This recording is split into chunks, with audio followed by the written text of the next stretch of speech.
Hello, everyone. I promised to send you a video on how you can easily set up your spreadsheets so that you can use the data to include in your papers.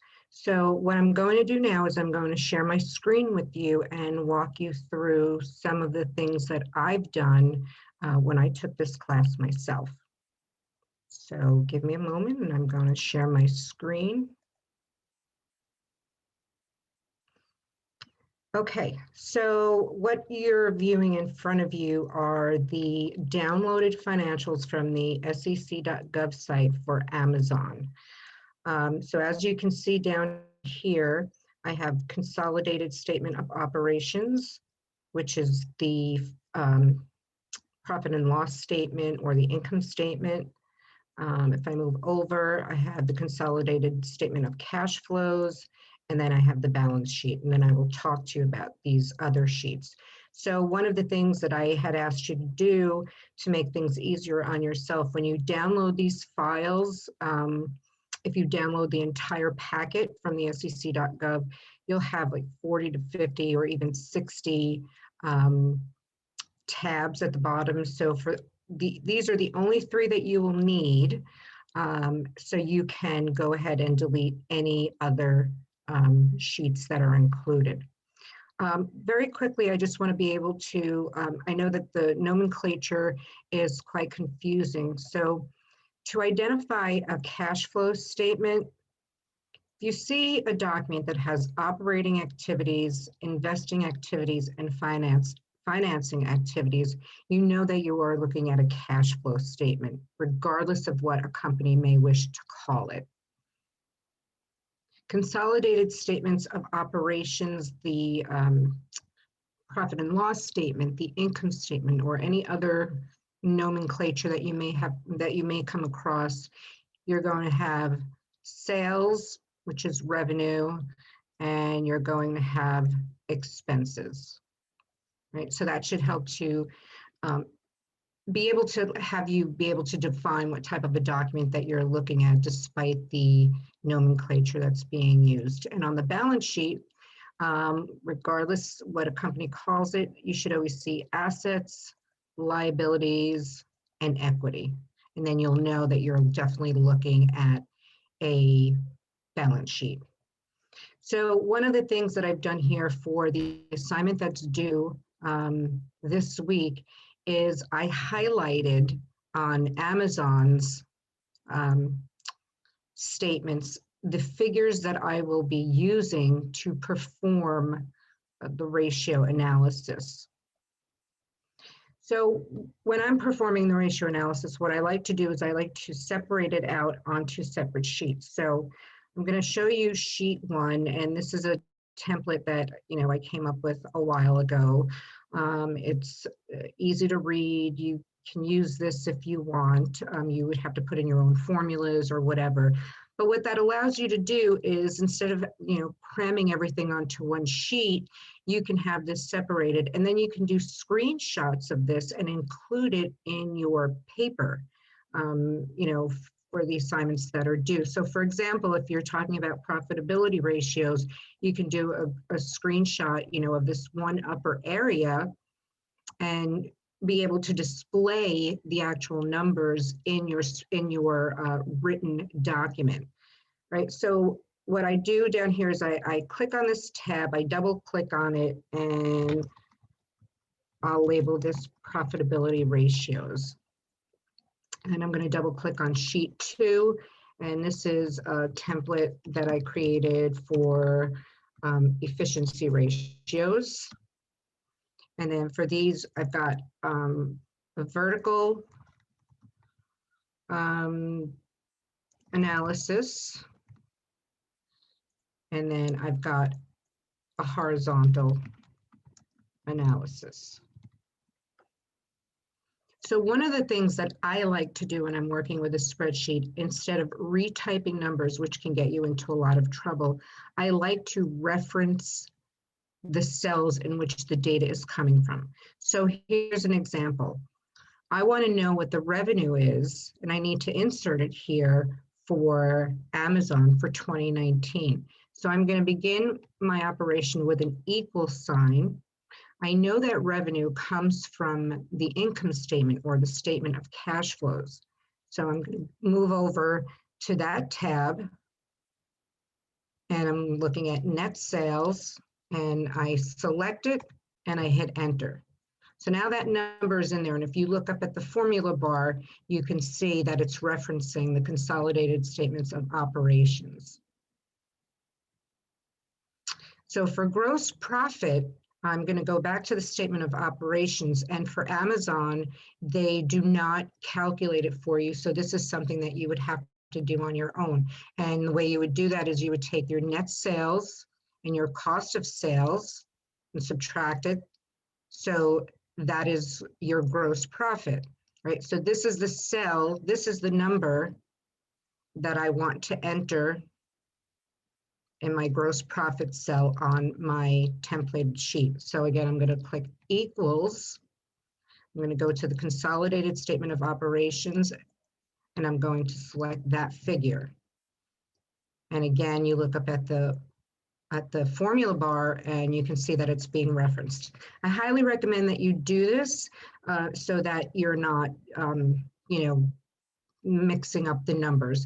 And then I would just do the same thing. I would go to equals, statement of operations, and now I want to look at 2018, and I'm going to select that, so forth and so on. When you get to the solvency ratios, that information is going to come from the balance sheet.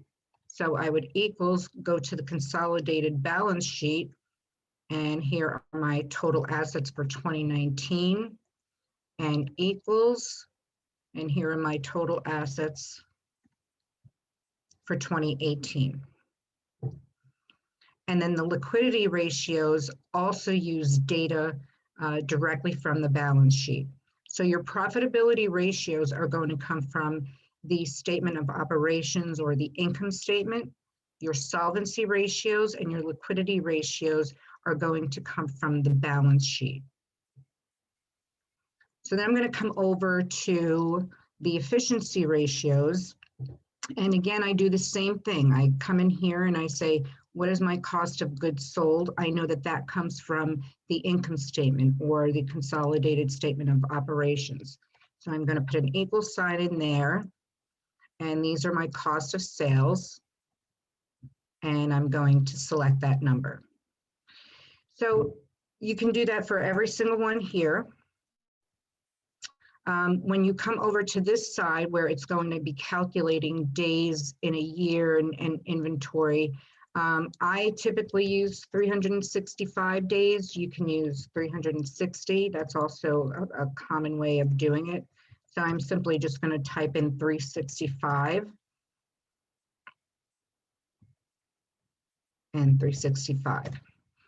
So average inventory, what that means is I want to take the inventory from 2019 and 2018 to arrive at the average inventory for 2019, right? So I know that my inventory is from the balance sheet. So I'm going to go to the consolidated balance sheet. And let me just make sure we're looking for average inventory. So here I can see I have 2019 data and 2018 data. And these are the two numbers. So over here on the side, what I would do is put in the formula equals average with a parenthesis and select what you want to average, close the parenthesis, and that's your average for 2019. So I want to label that. So then when I come over here to my efficiency ratios, I can equal, go back to the balance sheet and select that number. And then you're going to do your calculations. Okay, so when you're looking at, you could be working with 2020 data or 2019 and 2018 data. So now you need the calculation for 2018.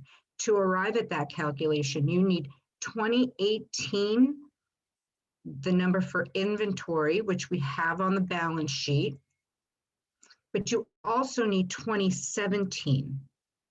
Okay, so The quickest way for you to do this, in my opinion, is to go, rather than downloading a whole bunch of files, go back to the sec.gov site, and when you look at the data, there's a yellow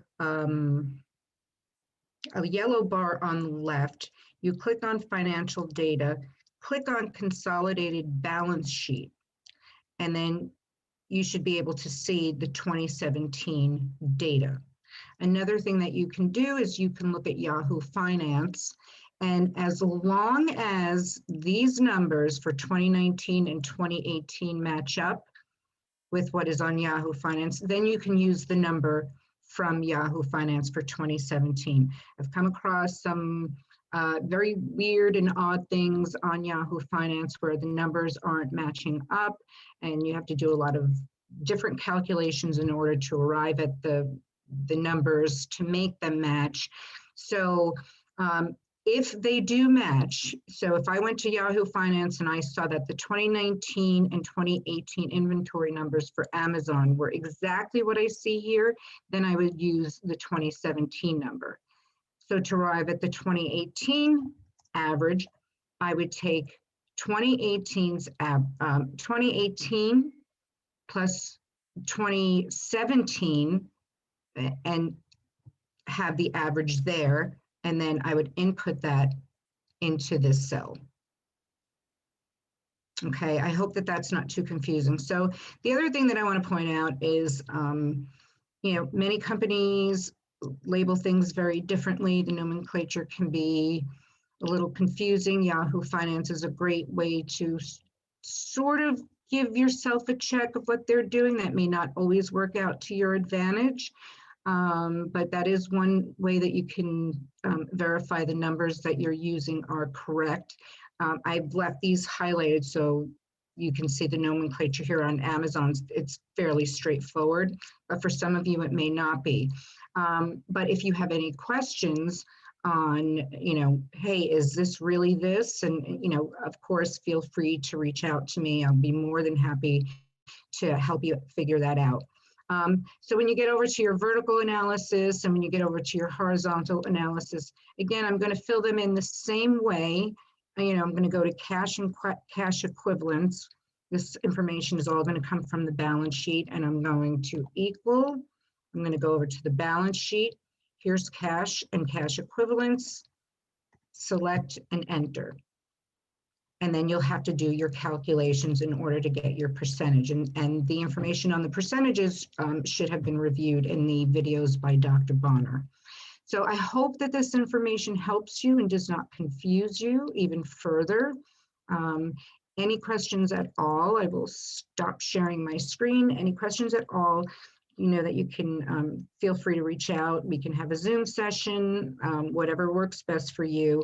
And so good luck on the assignment. And if you need my help, just scream, holler, email, and whatever means you need to do so.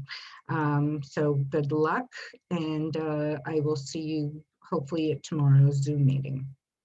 Thank you all.